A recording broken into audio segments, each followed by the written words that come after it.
ज्योतिप्रकाश दास आम सहयोगी आम सहित जोड़ी होती अधिक सूचना ज्योतिप्रकाश राजस्व मंत्री लगातार भाव में आम देखीचु जे बन्यार क्षयक्षति आकलन करुले समीक्षा केउठी कौन क्षयक्षति होती वर्तमान चित्र मंत्री पहुंची समीक्षा आरंभ कले कि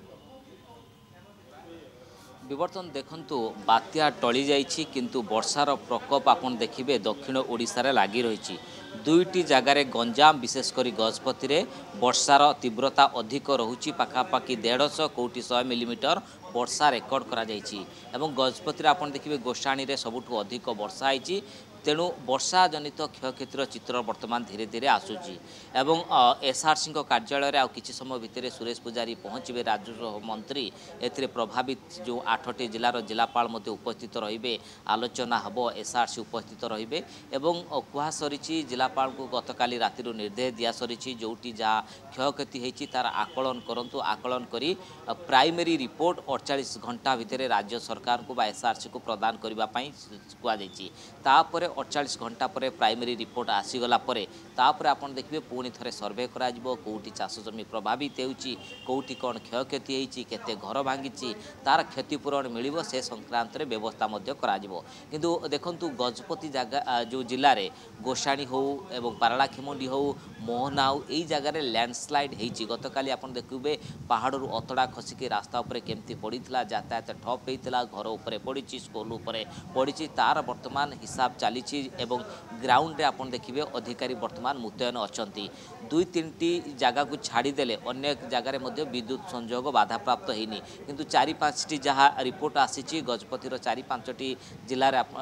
जगार आपन देखिबे विद्युत संयोग हेई पारिनी एवं सेठी मध्य विद्युत विभाग अधिकारी मुतयन होइचंती सेठी केमती विद्युत सेवा जोगै दिया जाई परिबो तार मध्य करा जाउछि ता सहित जोटी गछ गुड़िक पड़ीछि पत्थर गुड़िक पड़ीछि जेसीबी मेसिन साहाय्य रे एवं कटर मेसिन साहाय्य रे गछ कटा चली एवं तार प्रक्रिया वर्तमान करा जाउछि अग्निशम विभाग तरफ सेमिति किछि बड़ क्षयक्षति विवर्तन हेइनी। ज्योतिप्रकाश दास आम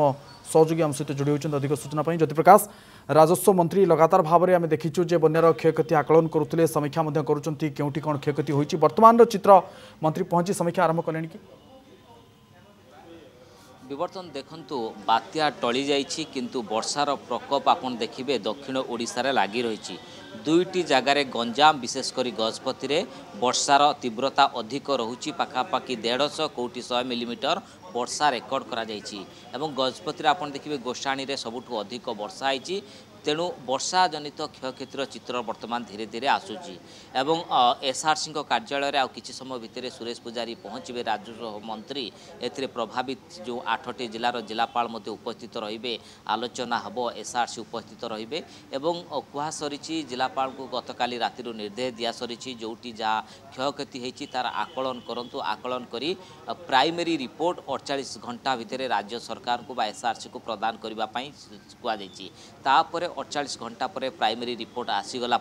तापर आपन देखिबे पुणी थे सर्वे करा कौटी चाष जमी प्रभावित होउछि कौटी कौन क्षयक्षति होइछि केते घर भांगी तार क्षतिपूरण मिलिबो से संक्रांत रे व्यवस्था मध्य करा जिवो किंतु देखंतु गजपति जगह जो जिले में गोसाणी हो एवं पारलाखेमुंडी हो मोहना हो यही जगार लैंडस्लाइड होइछि गतकाली आपन देखिबे पहाड़रू अतड़ा खसिकी रास्ता उपरे केमती पड़ीथिला यातायात ठप होइथिला घर उपरे पड़ीछि स्कूल उपरे पड़ीछि तार वर्तमान हिसाब चली एवं ग्राउंड रे आपन देखिबे अधिकारी वर्तमान मुतयन अछंती दुई तीनटी जगह को छाड़ीदेले अनेक जगार मध्य विद्युत संयोग बाधा प्राप्त होइनी किंतु 4-5टी जहाँ रिपोर्ट आसीछि गजपतिर 4-5टी जिलार